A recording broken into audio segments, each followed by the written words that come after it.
Good morning, students. My name is Nitiksha Kadu from your computer department. Okay. Now this is a lecture of your object-oriented programming using C++. So in this lecture we will learn about our unit 3 and topics that we covered in our unit 3. Okay.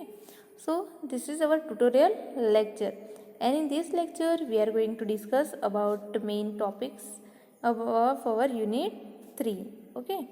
So our unit 3, that is extending classes using inheritance. So in this unit we will learn about the inheritance. Okay. So today we are going to learn about what is inheritance and types of inheritance. Okay. So first we will start with inheritance. Now what is inheritance? Now here the reusability is another important features of OOP. Now there are main important features of OOP, that is inheritance, polymorphism, then abstraction, encapsulations. Okay, तो उसमें जो हमारा reusability है, that is also the main important feature of our OOP, that is object oriented programming. So it is very nice if you could use something that already exists rather than trying to create the same all over again. Now इसमें क्या है कि for example हमारे पास कोई code पहले से available है.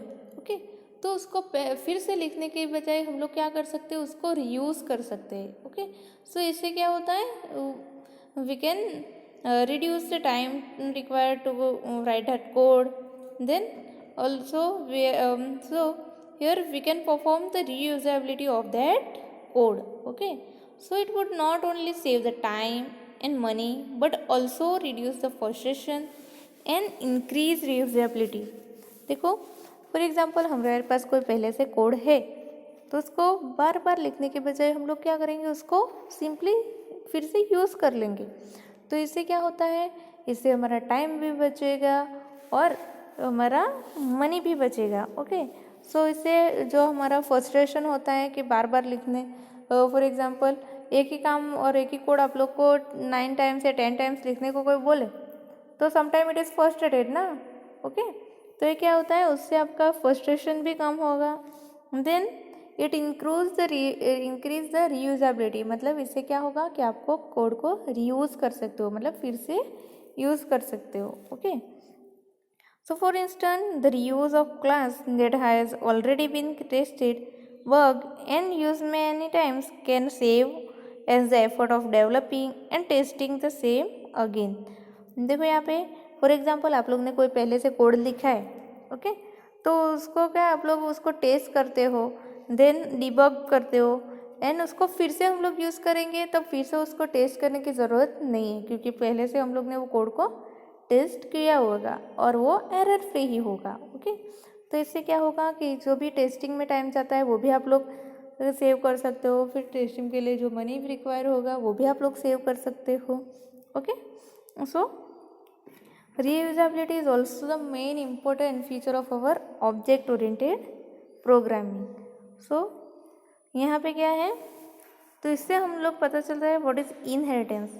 now inheritance क्या होता है, the mechanism of deriving a new class from the old class, it is called as a inheritance. inheritance क्या होता है, inheritance से हम लोग जो भी हमारा पुराना क्लास है उसमें से कोई नया क्लास क्रिएट करेंगे. तो यहाँ पे फॉर एग्जांपल हमारे पास एक क्लास है व्हीकल. ओके, तो उसमें हमने नया क्लास क्रिएट किया, that is car. Then it is called as a inheritance. Okay, so यहाँ पे जो भी ओल्ड क्लास है that is refer as a base class and new class that is called as a derive class. तो देखो inheritance में जो भी पुराना क्लास रहता है जिसमें से हम लोग कोई नया क्लास क्रिएट करते हैं, तो ओल्ड क्लास क्या बोलते हैं, उसको हम लोग base class, and the new class that is created that is called as a derived class. okay, so देखो यहाँ पे आप लोग को इम्पोर्टेंस क्या है इनहेरिटेंस की, कि with the help of this inheritance we can reuse our code. उससे क्या होता है, इनहेरिटेंस से हम लोग हमारा जो भी कोड है उसको रीयूज कर सकते हैं. Okay, so that is also main features of our object oriented programming. Okay, तो समझ में आया what is inheritance. So inheritance क्या होता है? With the help of this inheritance we can create the new class from the old class. Okay, और जो नया क्लास होता है उसको क्या बोलते हैं हम लोग? Derive class. एंड जो ओल्ड क्लास है that is called as the, क्या बोलते हैं ओल्ड क्लास को? Base class. ओके, सो तो यहाँ पे जो C++ में हम लोग रीयूजेबिलिटी यूज़ करते हैं वो किससे हम लोग कर सकते हैं? With the help of this inheritance. Now there are various types of inheritance are there. तो कौन कौन से हैं? फर्स्ट है हमारा सिंगल इनहेरिटेंस, देन दूसरा है multiple inheritance, then multi level inheritance, then hybrid inheritance and hierarchical inheritance. Okay, so this are the 5 types of our inheritance. Okay, तो देखो हम लोग अभी पढ़ते हैं हमारे टाइप्स ऑफ इनहेरिटेंस। तो फर्स्ट क्या था? Single inheritance. तो सिंगल इनहेरिटेंस क्या होता है?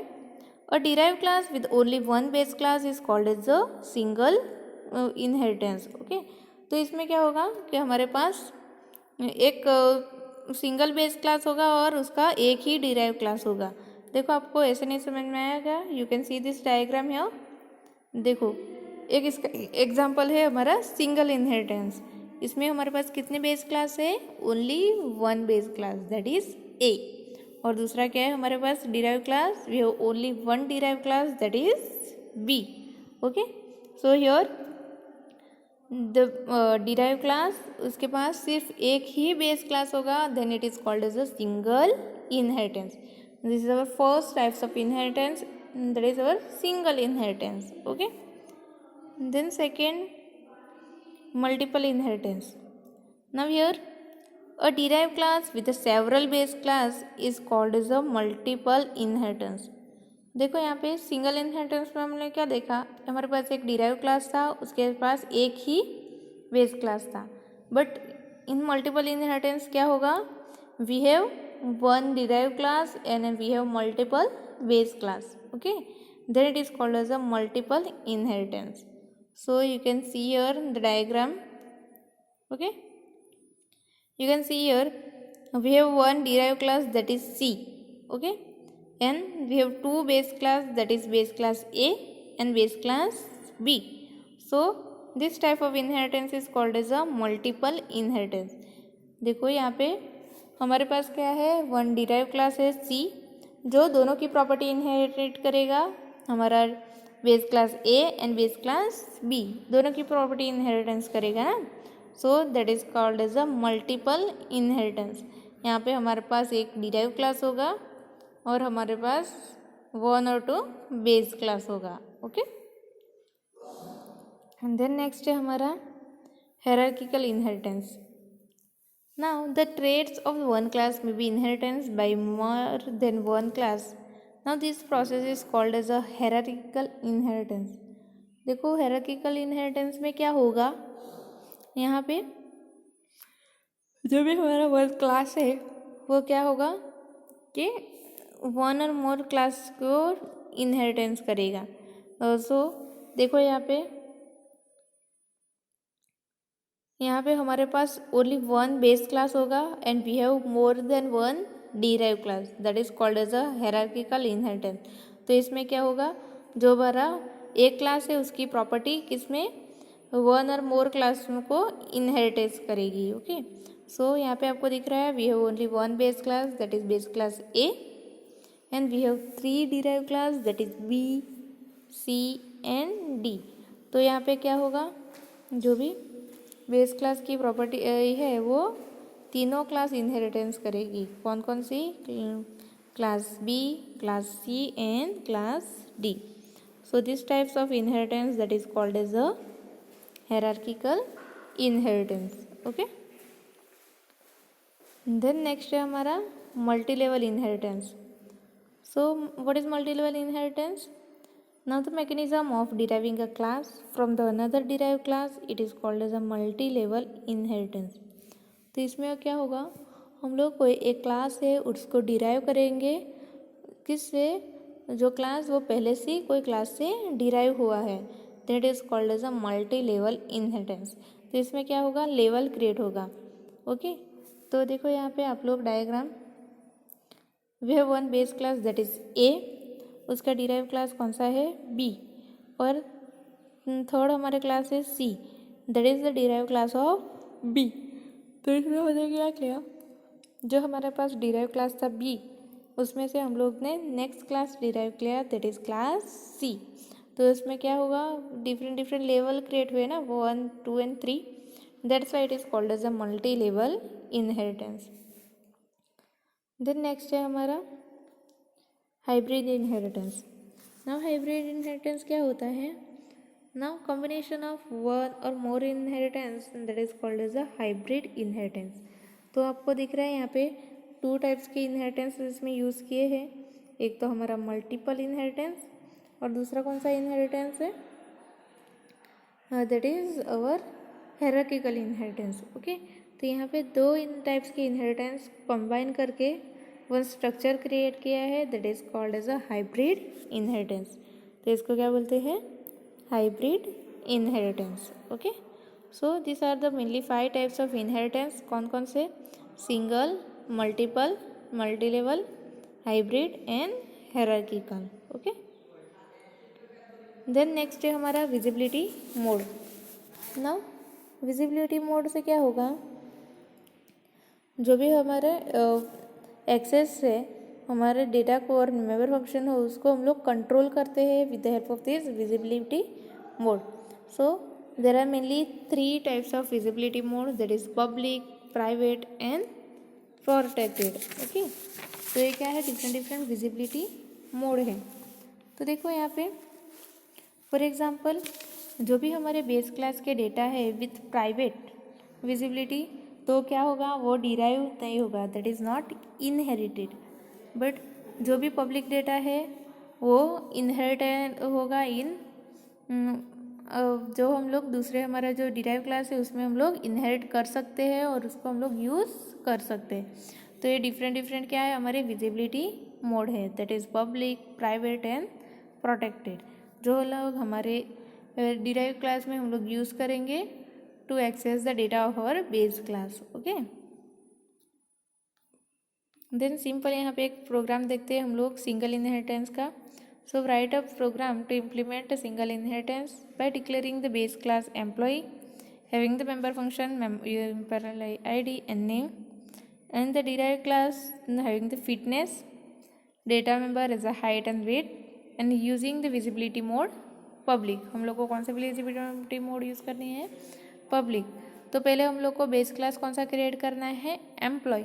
सो first you have to run class employee, then what we have to use, data member that is employee ID, and दूसरा है name, so integer employee ID, then character name that is 20, then public दो method that is get and put, so C out enter employ ID and name, then put method हमको use करनी है to display the data, so employee ID and name. Okay, cout employ ID then use employ names. Then हम लोग को दूसरा एक class create करना है that is fitness, that is our derive class. Okay, तो डिराइव क्लास को कैसे डिक्लेयर करेंगे, class fitness, then this comma operator, then public. हम लोग को कैसे उसको विजिबिलिटी मोड कौन सी यूज़ करवानी है, पब्लिक। तो यहाँ पे आप लोग को लिखना है पब्लिक, देन बेस क्लास का नेम, तो क्या है बेस क्लास का नेम, और एम्प्लॉय। तो कैसे डिक्लेयर करेंगे हम लोग, हमारे डिराइव क्लास को पहले हमारा क्लास जो भी लिखना है वो, देन क्लास का name that is fitness, then operator your scope resolution operator comma, then visibility mode public, जब बेस क्लास का नेम क्या है वो एम्प्लॉय, और उसमें हम लोग को कौन सा डेटा मेंबर यूज़ करने हैं, height and weight, so integer height weight, then we have to use two method that is get two and put two. Get से हाइट एंड वेट हम लोग एंटर करवाएंगे यूज़र से, एंड पुट से वो display करवाएंगे। Okay, then in main method what we have to do, we have to make the object of our derive class. हमारा derive class कौन सा है, फिटनेस। तो हम लोग क्या करेंगे, फिटनेस का एक ऑब्जेक्ट क्रिएट करेंगे, so fitness F, then F dot get 1, F dot get 2, then F dot put 1 and F dot put 2। तो ये है हमारा, ये चारों मेथड जो हम लोग ने यहाँ पे डिफाइन किए हैं। एक तो हमने एम्प्लॉय में और दूसरा हमारा क्लास फिटनेस में, वो हम लोग ने किससे एक्सेस की है, with the help of object of fitness. So see our output, enter employ ID and name, enter height and weight, and उसको लास्ट में प्रिंट करवाए। ओके, तो समझ में आया सिंपल प्रोग्राम ऑफ इनहेरिटेंस।